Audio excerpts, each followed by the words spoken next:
Thursday, March 7th. Our trial starts March 18th. This deposition is of a medical examiner. An issue in the case is whether our client had conscious pain and suffering. And this is going to be graphic, but this is the case. DeKalb County Police told me a woman was killed by a stray bullet as she slept. The family of 37-year-old Toana Frasier wrought with grief from her shooting death over the weekend. And a stray bullet came in, traveled through the bed, hit her in the back, and came out through her chest. Our client was asleep in a bed in an apartment, and there was gunfire outside, and a bullet came through the bedroom wall, went into her back as she's sleeping, and out her front as she's sleeping. And the question is, was there conscious pain and suffering? The defense says no, and they rely upon a medical examiner. Now here's the really fun thing about this case from a lawyer perspective. The defense went and hired a pathologist who is kind of like an expert who does the same stuff a medical examiner does. Medical examiner is hired by the county or the state, or in this case, the medical examiner currently works for the Georgia Bureau of Investigation. At the time, he was a county investigator, a county medical examiner. But they didn't like what he said initially. So they went out and hired somebody. And the guy they hired is the doctor from the Concussion movie. His name is Bennet Omalu. He's the guy that Will Smith played before he slapped Chris Rock. But he's the guy that Will Smith played and found CTE in NFL players. So that's the doctor they went out and hired out in California. Spent however much money. Well, when we deposed him during the discovery phase, when we went and had our opportunity to ask him questions, you know what Dr. Omalu says? He says, yeah, there's 3 to 5 minutes, up to 3 to 5 minutes of conscious pain and suffering. So does the defense accept that? Do they say, yeah, look, we went and we hired who we thought is the best pathologist out there, and yeah, that's what our guy said? No. What they do is they withdrew him. They said, oh, he's not going to be our expert anymore. So they don't want the jury to hear from him anymore. And we are actually calling him as the expert in our case, on our side, even though we didn't hire him, and we're not allowed to even tell the jury that the defense hired him. But because they didn't like his opinion, they just go, nope, slowly back away like Homer Simpson going in the bush. So today, at this deposition, I have 3 goals. My first goal is to use the medical examiner to explain to the jury how my client died, where the bullet went, and to tell you, it went through her back, hit her aorta and her lung, and then it went out her chest. The medical examiner agrees. He agrees that it took her minutes. It took my client minutes to die. Medical examiner says, sleep is very similar to anesthesia. I know we say we put people to sleep when we use anesthesia, but once they put you to sleep, the doctors give you pain medicine, so you don't feel the pain while you're asleep. But he claims that sleep is similar to anesthesia, and when you're asleep, you don't feel pain. That's literally what this guy's saying. We'll talk about in the car about the other thing that's, I think, interesting about how we're going to play this deposition. This is what I wear in real life, depositions too. In a deposition, lawyers aren't on camera 99% of the time, so I won't be on camera today. Are you going to use that before the deposition? This is what mom does before a deposition. Are you going to use that? Are your things organized? How many flag colors can we have? How many flag colors? That's what I've been doing for like the last 6 days, I guess 7 days now. Like playing this whole scenario out in my head. That's basically what I do. We take videos in almost all of our depots for a couple of reasons. One is because you never know who's gonna die, as fucked up and morbid as that sounds. You don't know who's gonna die, or who's gonna run away, or who's gonna not be found. So you take a deposition in 2020, and then you find out when your trial is called in 2024, that witness died, that witness, nobody's heard from them, whatever. You then are fucked if you don't have a videotape. The second reason that we videotape everything is for a selfish reason. Selfish in the way that I want to improve. Hey, if I would have said that differently, would the witness have given me a different answer that would have helped my case? If I would have done a different cadence, if I would have lowered my voice, would have been really dramatic. Backpacks are better than briefcases. We're going on the video record for the deposition of Jeffrey Smith, MD. Dr. Smith, what do you do for a living?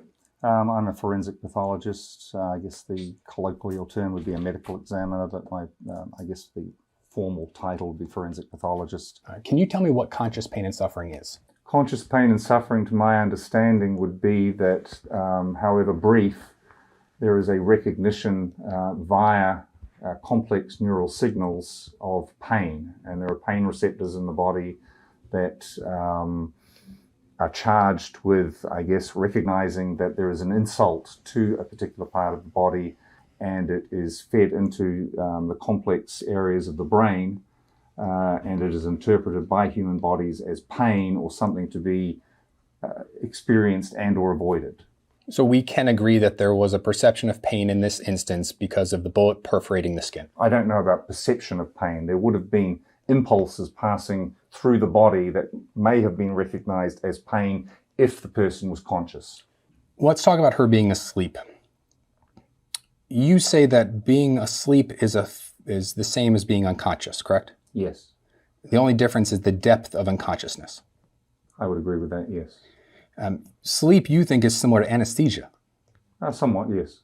When you are asleep, you are still responsive to pain, right?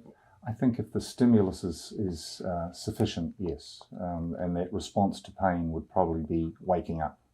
And your muscles are not completely relaxed when you're asleep, correct? I don't know. Well, sir, let's talk about how someone dies after a bullet flies through their body and hits their aorta and their left lung.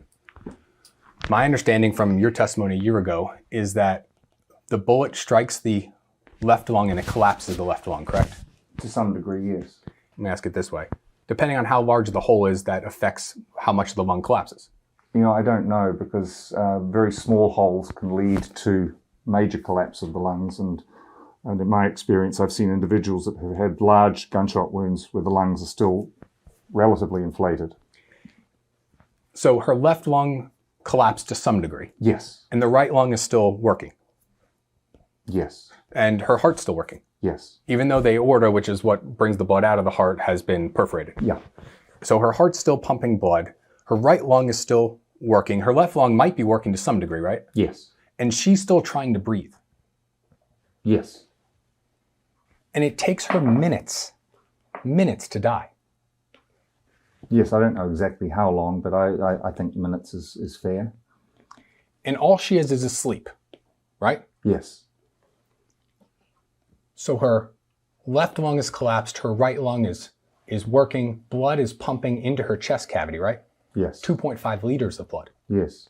And blood is pooling onto the bed that we see in those photos. Yeah, I don't know how much. I mean, it may just be 10, 15 mils of blood. It's hard to tell based on that. And this goes on for minutes. Yeah, that's minutes being sort of not 10, 15, 20 minutes, probably in order of probably less than 5 minutes. And during that time, you don't think she wakes up? I do not know. You don't think she gasps for breath knowing that something was wrong? Maybe not knowing that she had been shot, but knowing something was wrong.